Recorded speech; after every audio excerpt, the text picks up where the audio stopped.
back. You're watching Storyboard, and it is the New Year special of the show. For the longest time, we have been hearing how local is the new global. This term has also been putting a lot of pressure on organizations to decentralize their offices and be more regional.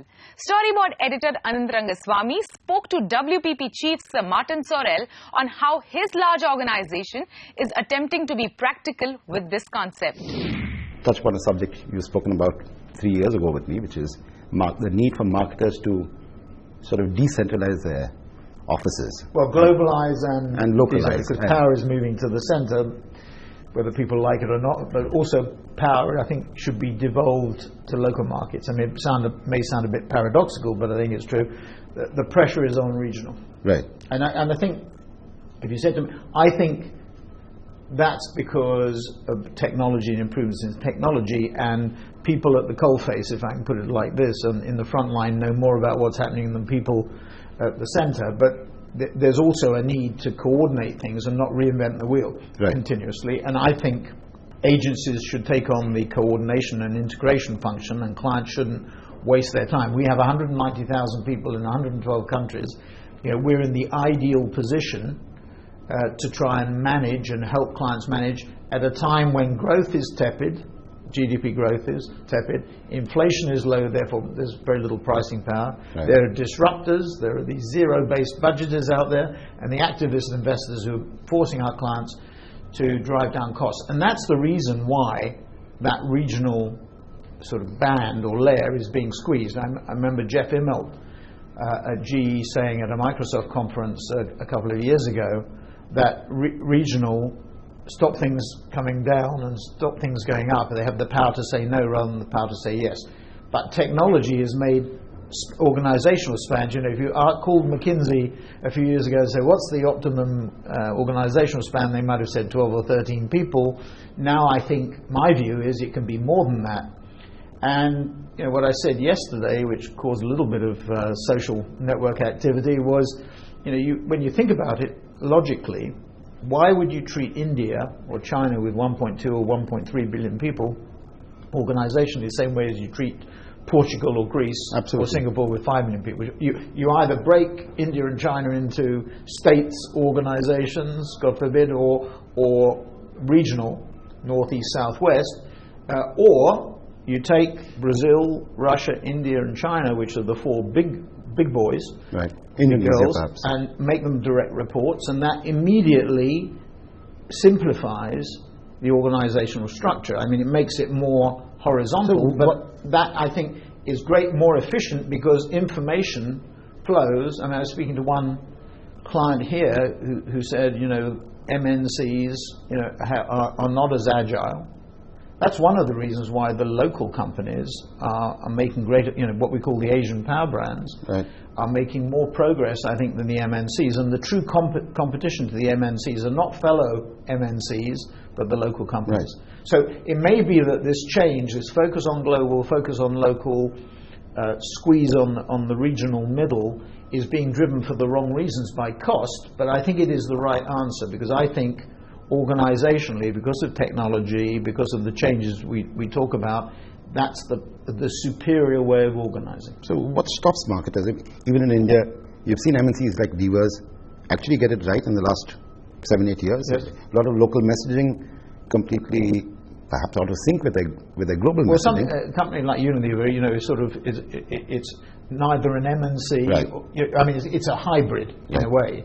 It's an MNC and it's a local company. It's very difficult to distinguish, to put Unilever in one box or another, because its roots are so deep in India and its history is so deep and rich in India that it's very difficult. But, you know, companies that have come later to the market or don't have those historic ties, you know, it's one of the reasons why I think why we're so strong in the country is that we've been here for a long period of time, and hopefully we've learnt from our mistakes and built a business which is long term.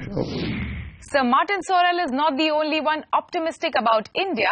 Storyboard spoke to Publicis Group CEO Maurice Levy on his visit to India about his expectations from India and the changes that he desires to see in the country.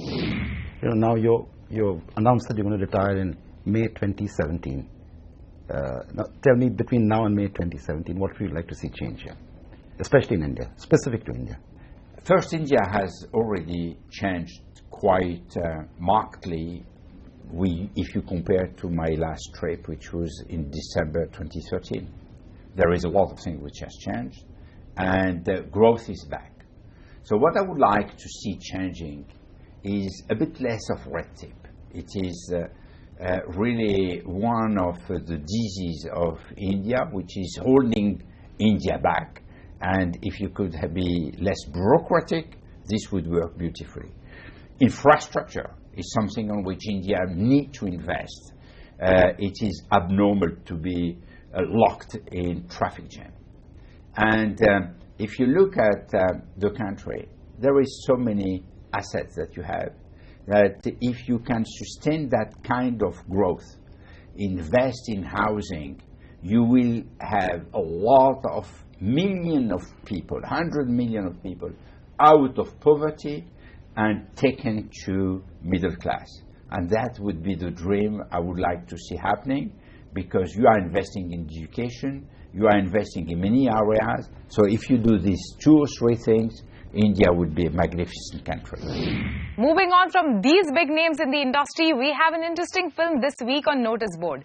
We take a peek into an unauthorized film for Johnny Walker, Dear Brother.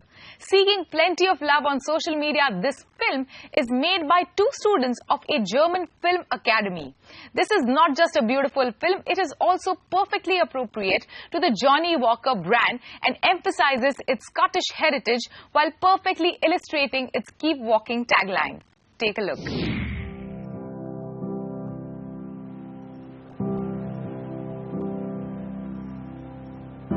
Walking the roads of our youth, through the land of our childhood, our home and our truth. Be near me, guide me, always stay beside me so I can be free. Free. Let's roam this place, familiar and vast, our playground of green frames, our past. We were wanderers, never lost, always home, when every place was fenceless and time was endless. Our ways were always the same.